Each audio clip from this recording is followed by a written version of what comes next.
In this video, I'm going to show you how to SSH into Hostinger, or more accurately, how to connect to your Hostinger hosting account using your FTP credentials so you can access your website files. This is really useful if you want to upload files, download backups, manage your site manually, or connect through an FTP client like FileZilla. If you find this tutorial helpful, make sure to hit like and subscribe for more simple hosting and website guides. Let's jump right in. First, log into your Hostinger account.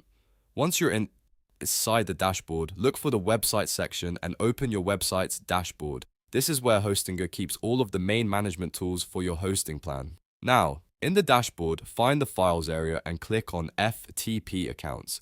This is the section you'll use to get the connection details for your website files.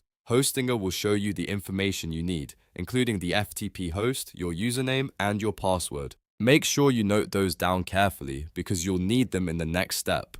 Next, open your FTP app.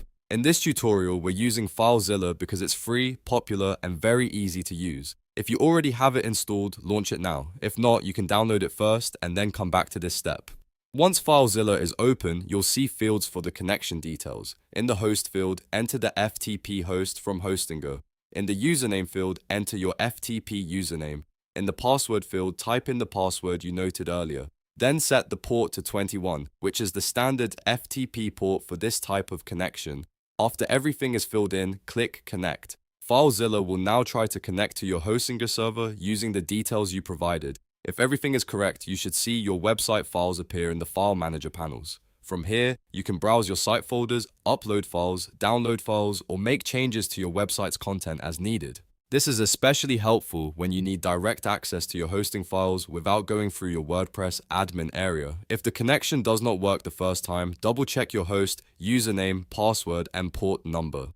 Even one small typo can stop the connection from working. Also, make sure you are using the correct FTP account for the website you want to access. And that's it. You've now connected to Hostinger through FTP using FileZilla and gained access to your website files. If this video helped you out, please give it a like, subscribe to the channel, and turn on notifications so you don't miss the next tutorial. Thanks for watching, and I'll see you in the next one.